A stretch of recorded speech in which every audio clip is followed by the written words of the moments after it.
শহীদ ভাই, সকাল থেকে দেখতেছি আপনি জিম করতেছেন, লাফালাফি করতেছেন, এত কিছু করতেছেন, খান কি আপনি? এটা কি খাচ্ছেন এগুলো আপনি? কেন এগুলো ভালো খাবার না?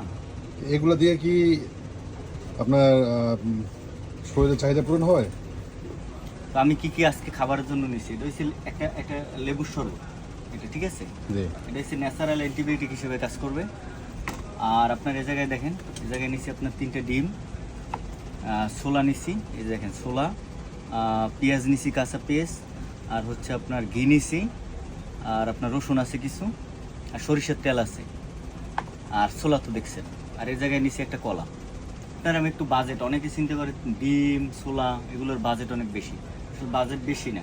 এটা হচ্ছে আপনার আপনি যে খাবারটা সকালে খান এই সেম দামের ভিতরেই আমি এটা মেনুটা সেট করছি। 3টে ডিম হচ্ছে 3×10 = 30 টাকা, ঠিক আছে। আর ছোলা হচ্ছে 5 টাকা, এই জায়গায় 5 টাকার ছোলা আছে। আচ্ছা, 5 টাকার কাঁচা ছোলা আপনি ভিজাই রাখলে এতগুলোই হয়। এবং এই জায়গায় 5 টাকার আছে বাদাম, কাঁচা বাদাম, চীনা বাদাম, এটা এটা শুধু সেদ্ধ করা।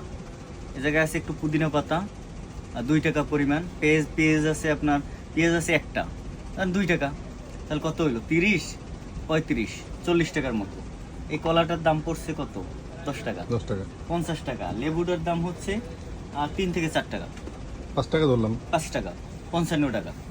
তা আমার কিন্তু এই 55 টাকার খাবার এখানে কিন্তু মনে হয় কিন্তু আপনার এটা কিন্তু আপনার 500 টাকার খাবারের চেয়েও দামি। এবং আমরা সকালে কি করি? 2টা রুটি খাই, একটা ডাল খাই, একটা ডিম খাই। কত দাম পড়ে? 50 টাকা। 60 টাকা। 50 থেকে 60 টাকা। 50 থেকে 60 টাকা। তাহলে আপনার হেলদি ফুডটা হচ্ছে আপনার উপরে নির্ভর করে।